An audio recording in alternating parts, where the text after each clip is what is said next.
drainage projects that we discussed. So, option B. I'm not ready to pick an option, I should have thought through it. No, I think the thing would be is just get them done, get them engineered. What do you say, Mark? What do you say? If Gary's gonna make the motion, I'm gonna make a substitute motion. I'm ready to pick an option. Okay. Can we not pick an option to have the votes proceed for the engineer? Because I understand that they have to be engineered regardless.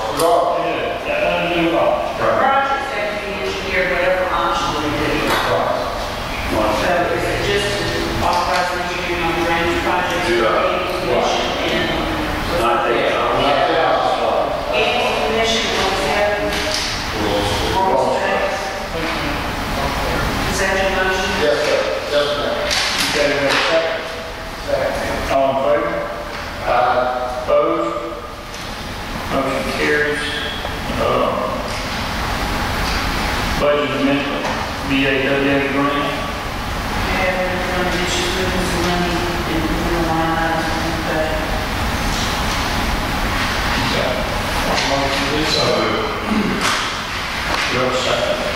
Second. All in favor? Opposed? Motion carries. sign Revenue expense report, May 2012. we just need a motion to acknowledge the receipt of those reports. So, Second. All in favor? Opposed? Motion carries. Derelict properties.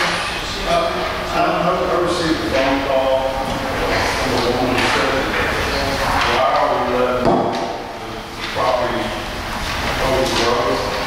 I told her that anybody that's on this, line, we go to school, we can't go down Beach Street and request people to cut the grass, and do it.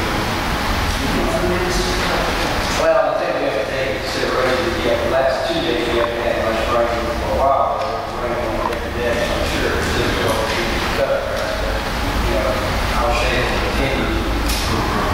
some of those are lots on the beach. Yeah. Down. But we have been pretty wet, and that's So I just wanted to put it there. yeah, I think we probably have to figure out addresses, Well, I believe that on the south side, I think that we still could be adjudicating at least 1 or 2 properties. I mean, that's how bad it is on the south side. So, we're not doing it, and I think we should. I know some of them, Ms. Ludwig's been working on for about 3 or 4 months. And I know it's a process. It's a long, continuous process, but, Well, we really can't do that unless she brings it to us. well, that's my point. And yeah, usually by the time they cut off, then they finally got it cut, so it's, I wish there was something, you know, people probably don't measure, but somebody say, well, sure, that's something we go out to and say, hey, that's the problem. the red flag is, yeah, I don't know, but until the people can white come in, and then, I don't know, they just got to get these lines done and that first start rolling on. But yeah, that's the way the process goes. All right, that's really fun.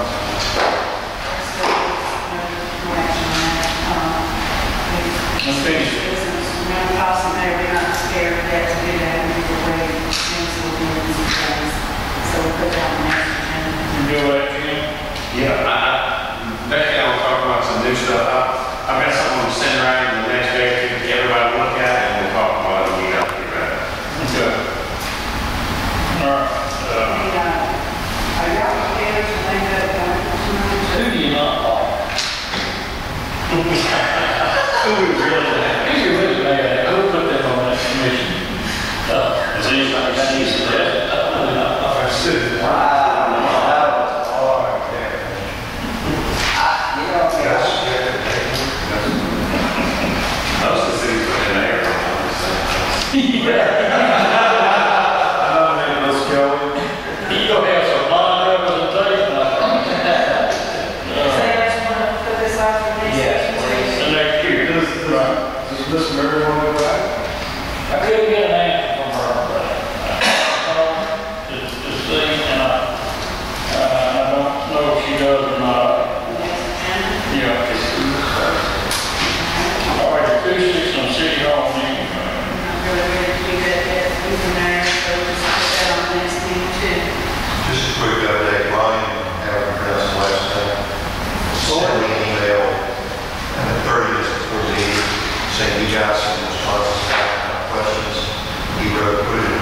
Yeah, I'd like for us to, if the rest of the board doesn't mind, if we can direct or start to ask Earl to start from the mayor, for the law enforcement,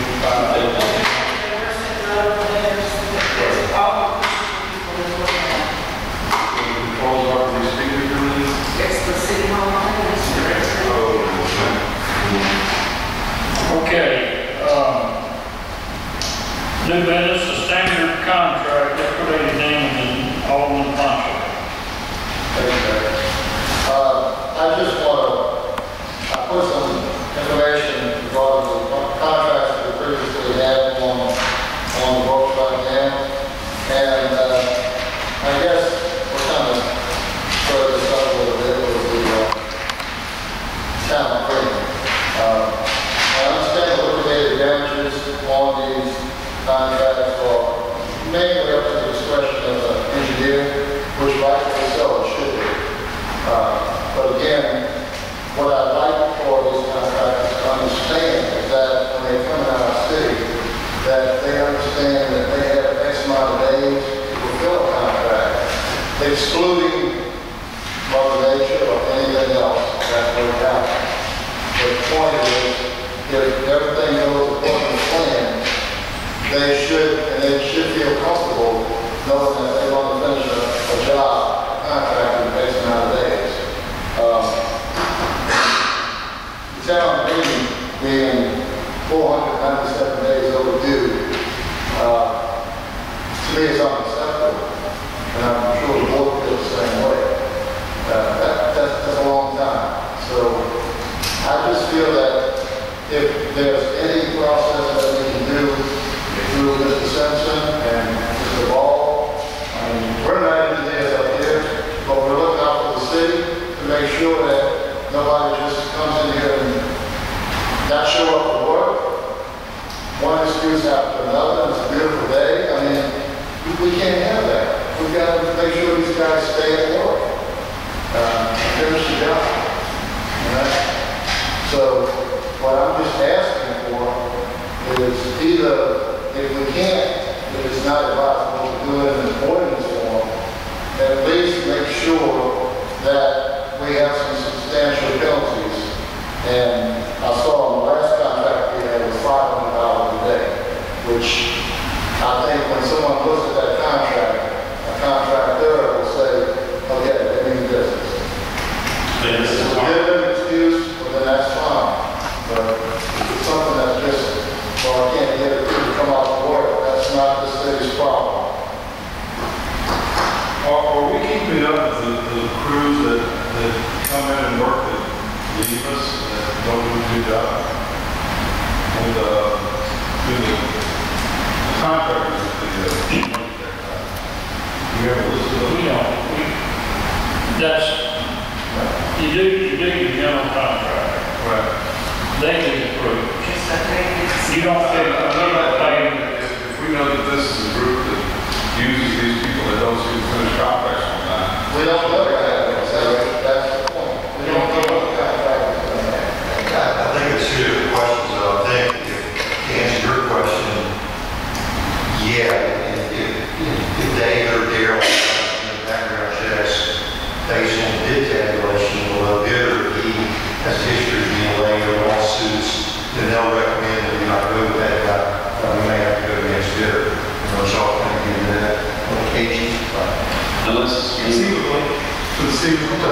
it's difficult, isn't it? To answer your question on the contract for the town of Green, they signed, they knew there was $100 liquidated damages in there.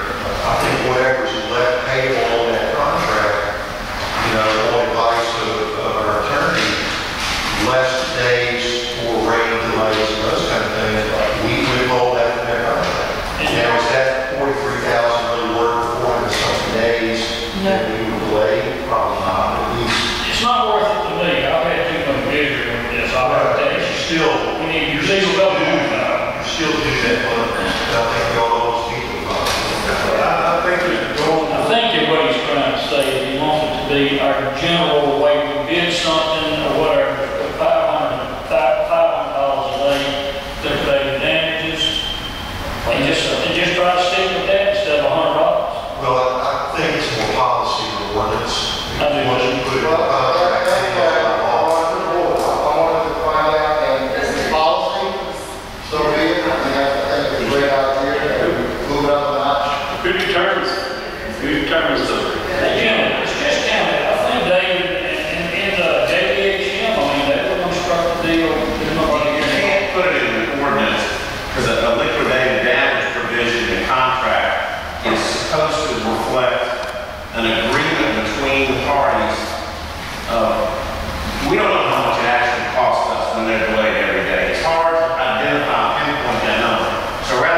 two parties to the contract, we just agree, let's just get a liquidated or agreed upon number, $100 a day. That way, if you're 10 days late, you owe us $1,000. We don't have to prove it's 1,000. Well, the way the law works, if it's an agreed upon damage, that's one thing. You can agree. You can't have a penalty or a fine for somebody being late on a contract. If it's just a punishment, the law won't enforce it. So if you adopt an ordinance that says anybody who's late on a contract gets fined $100 a day, of course we won't enforce that. They say you can't do it. So it's got to be in each individual contract. What I have always, I don't know if it's true or not, probably not. But what I always hear from contractors is the higher you get on the liquidated damage penalty, the longer they want to finish the contract so they don't get caught. And the higher price they bid in case they do get caught. I don't know if that's true or not.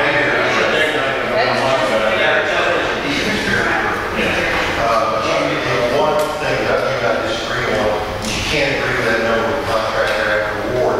It needs to be in the bid document. Oh, yeah, absolutely. You can say it's going to be part of the contract. You put it in bid, you just can't pass an ordinance that says, if you're ever in a contract, you're going to file a candy law ordinance, it's got to be by And all this is they cost you our bid, you know, I do think $100 a day is kind of easy, you know, when you get down to it. Now, look at us down here, you know, we're back. That's so typical, and nobody. No, that's ridiculous. 500 days. Well, they've had to replace roofs and everything, so I mean, they have a bad subcontractor. There you go. And then they try to patch it with some other subcontractors.